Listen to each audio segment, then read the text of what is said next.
You think you can just come here and be part of this family? He demanded, his voice laced with accusation and a hint of challenge. In Tafawa, beneath the ancient sprawling limbs of the baobab tree, the air buzzed with anticipation. It was more than just a community gathering. It was the day Binta's future would be decided.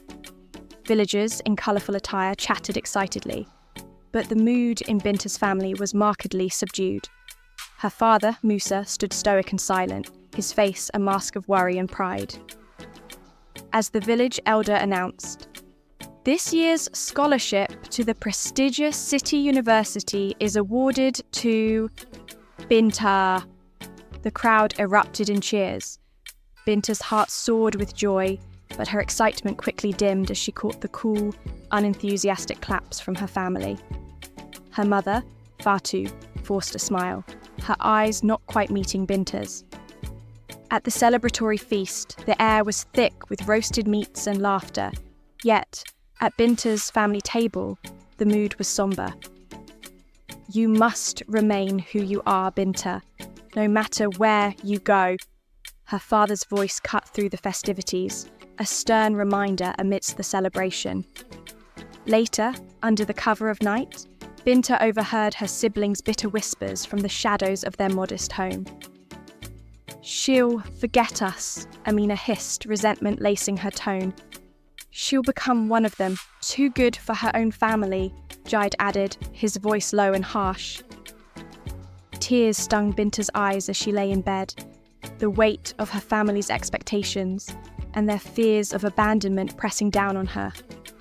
The scholarship was supposed to be her dream come true, but now it felt like a wedge driving her family apart. The journey to the university was long and fraught with mixed emotions.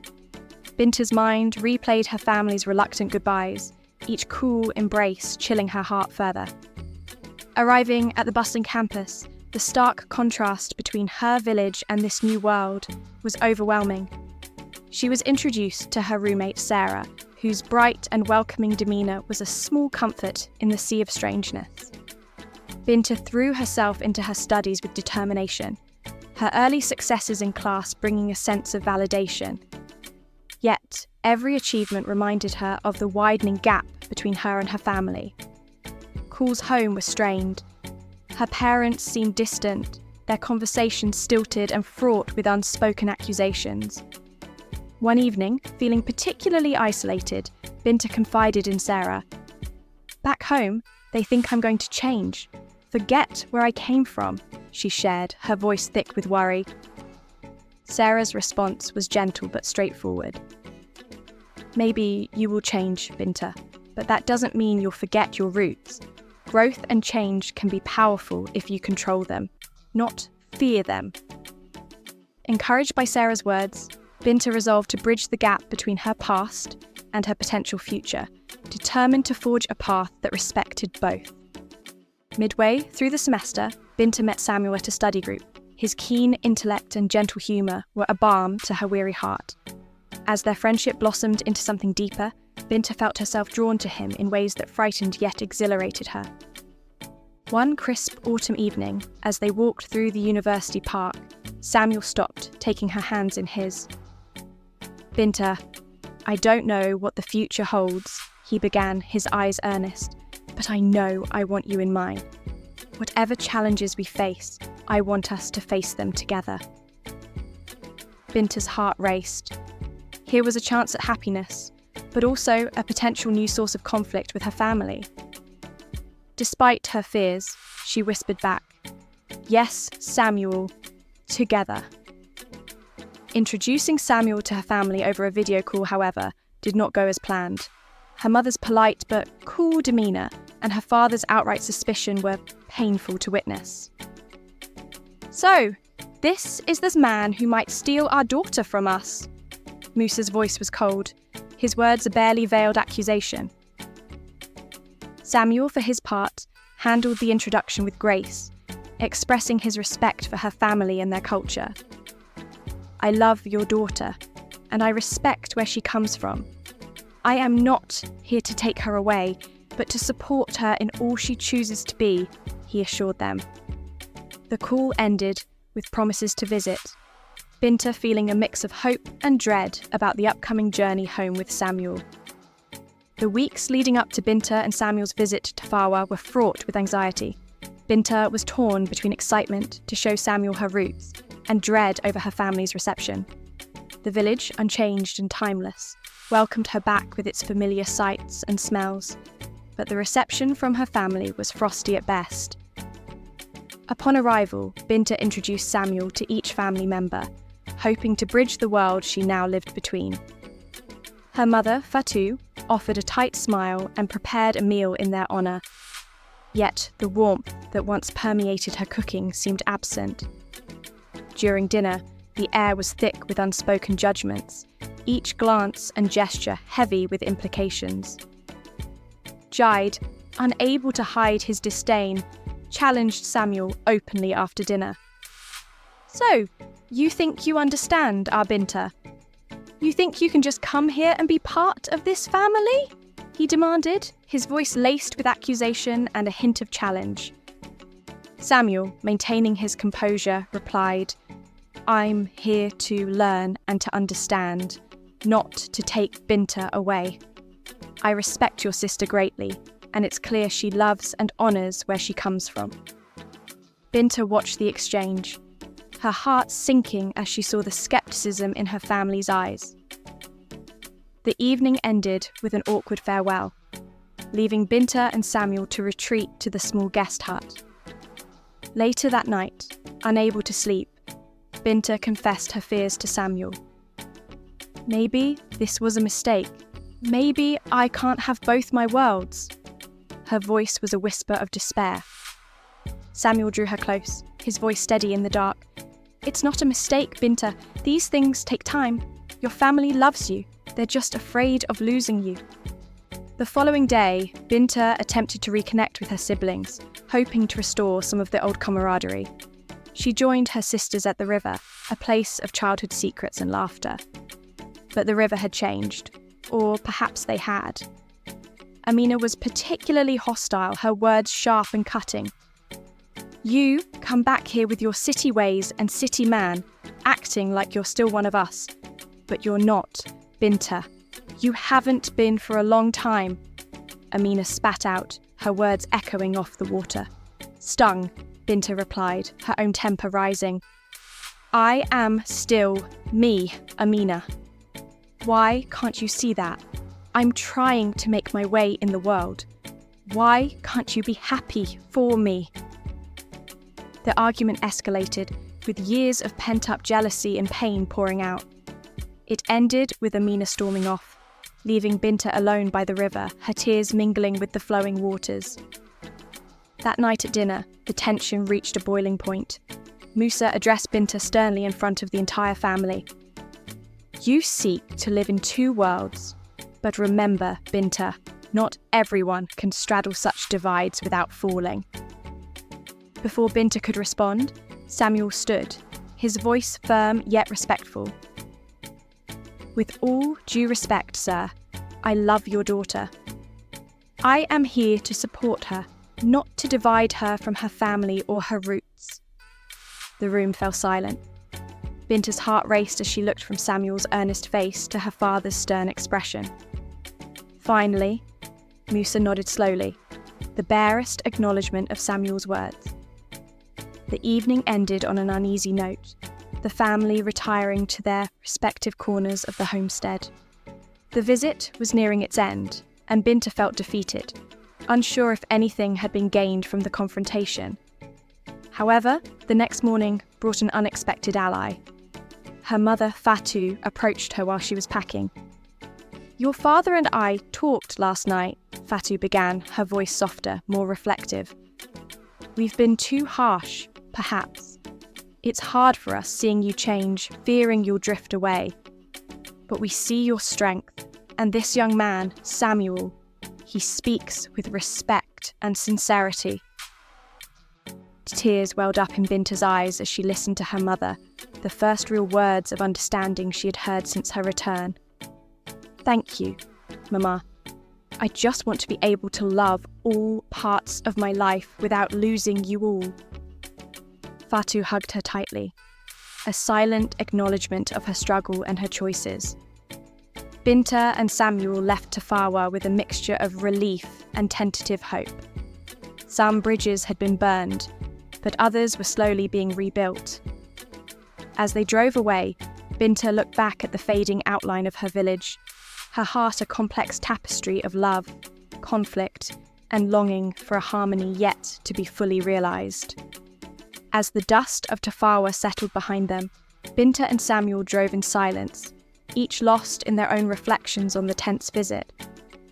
Binta felt a mix of sorrow for the discord and a budding hope from her mother's last words. This fragile hope was a beacon as they returned to the bustling life of the city, a stark contrast to the slow rhythms of Tafawa. Back at university, Binta threw herself into her studies with renewed vigour, but now with a clearer perspective. Her interactions with Samuel deepened, their bond strengthened by the trials they faced together. One quiet evening, as they walked through the campus gardens, Samuel broached the idea of engagement. "Binta, I know the timing might not be perfect, with everything going on, but I love you. I think it's time we seriously think about our future together," he said, his voice filled with both nervousness and conviction. Binta paused, the weight of his words sinking in. The idea of marriage had crossed her mind, but the reality of it, in the context of her family's reservations, made her hesitate. "Samuel, I love you too, more than I thought possible," she replied softly. "But we need to think this through carefully. We need to consider how my family would feel about this. About us." Samuel nodded, understanding her concerns. "Let's take our time then. Whatever you need, I'm here. We'll face it together, like always." The following weeks were a testament to their commitment as they navigated their relationship's complexities, balancing cultural expectations with personal desires. Binta reached out to her family occasionally, attempting to maintain the fragile connections re-established after her visit. Her conversations with Fatou became more frequent, a comforting routine that bridged the physical distance between them. As autumn turned the leaves golden in the city, Binta and Samuel walked through the bustling streets, each step heavy with unspoken thoughts. The last visit to Tafawa had left scars too raw to ignore, and both knew that a traditional wedding that would only reopen wounds. Instead, they decided on something radical, a celebration that would be uniquely theirs, without bending to the weight of tradition. "We should make it ours, truly ours. No compromises, just the essence of what we believe in," Samuel suggested, his eyes reflecting a mix of resolve and concern. Binta nodded, feeling a mix of exhilaration and guilt. "It will hurt them, Samuel. My family won't understand why we're turning away from tradition. But maybe it's time for them to see who we really are, not just who they want us to be," Samuel replied, squeezing her hand. They planned a small ceremony in an art gallery downtown, a space filled with contemporary paintings and sculptures, a stark contrast to the traditional settings back home. Invitations were sent out, including a polite but firm one to her family, explaining their decision and hoping for their blessing, if not their presence. The wedding day was crisp and clear. Binta dressed in a simple, elegant gown, not the vibrant traditional dress expected by her village, but something that spoke to her new life. Samuel wore a sleek suit with a subtle African print tie, a nod to her heritage. As expected, Binta's family chose not to attend. Only Layla, her youngest sister, defied the family's decision, her presence a balm to Binta's aching heart. "I couldn't not come," Layla whispered, hugging her tightly. "I want to understand, not just judge." The ceremony was a tapestry of modern vows and readings from world literature about love and partnership, witnessed by close friends and a few curious artists. It was a celebration of personal truths and shared futures, a bold statement in the face of tradition. The weeks following the wedding were a complex blend of joy and subtle ostracism. Conversations with her family were infrequent and strained, each call a reminder of the widening gap between them. However, Binta and Samuel's resolve didn't waver. They hosted several cultural nights in the gallery where they married, inviting artists from various backgrounds to share their stories and crafts. Word of these nights slowly trickled back to Tafawa. Initially met with skepticism, the stories of Binta's efforts to blend her heritage with her new life began to soften some of the harsher critics in her village, including her father, Musa. One evening, Musa called. His voice was hesitant, a far cry from the stern admonitions of the past. "Your sister tells me you are sharing our culture with the world in your own way," he said, pausing to find the right words. Maybe I was too quick to judge. Perhaps there is more than one way to honour our traditions. Binta felt a surge of hope. "Thank you, Dad. I wish you could see what we're doing. It's different, but respectful. It's about finding new expressions for our roots." They talked more openly than they had in months, not fully mending the rift, but certainly bridging it slightly.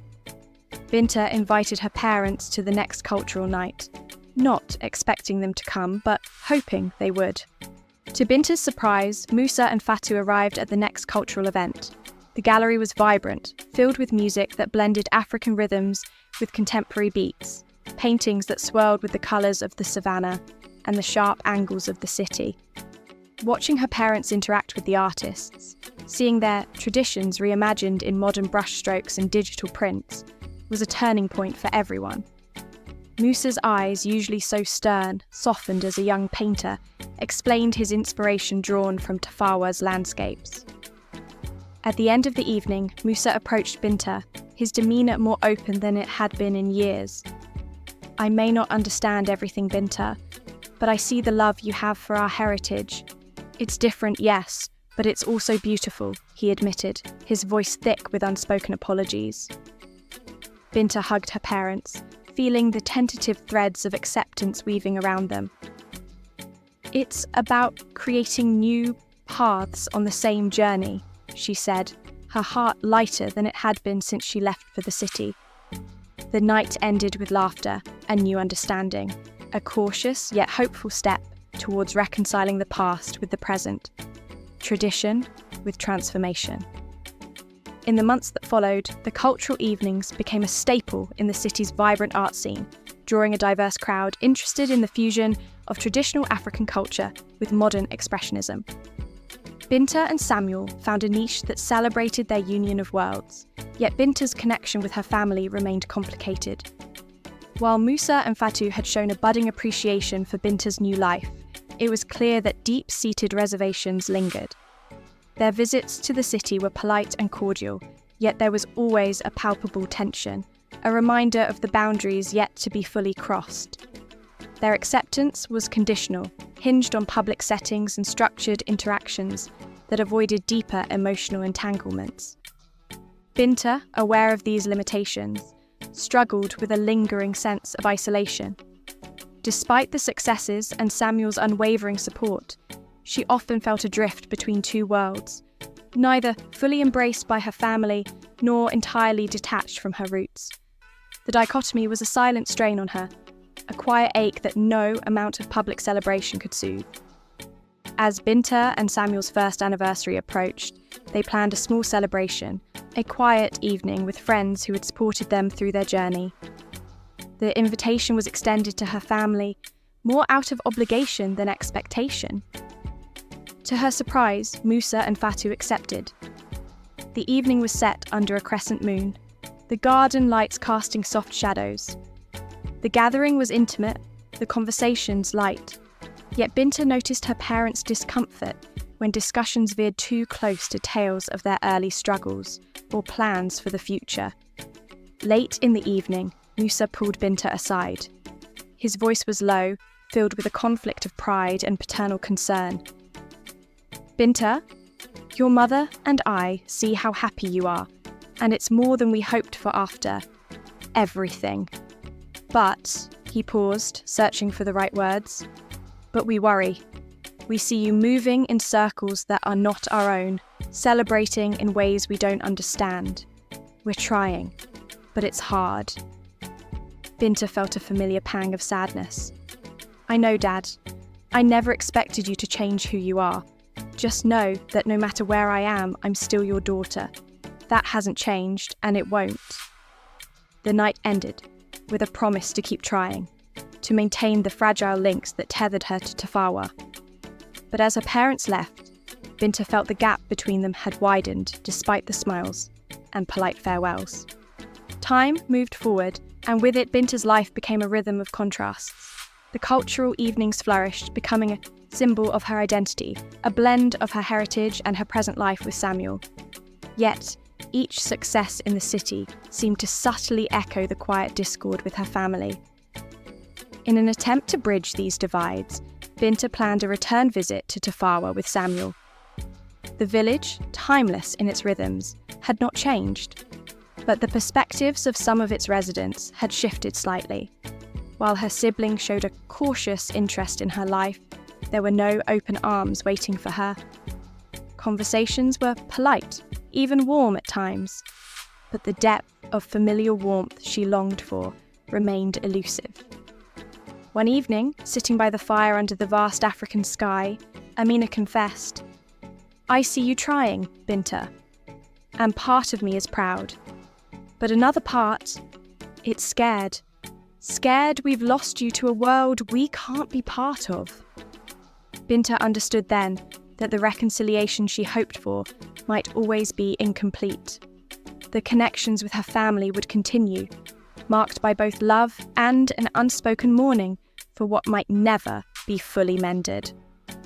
Binta's journey had taught her that some distances, once created, are never fully bridged. She learned to navigate the joys of her new life with the unresolved threads of her old, finding peace in the understanding that not all stories have clear endings or simple resolutions.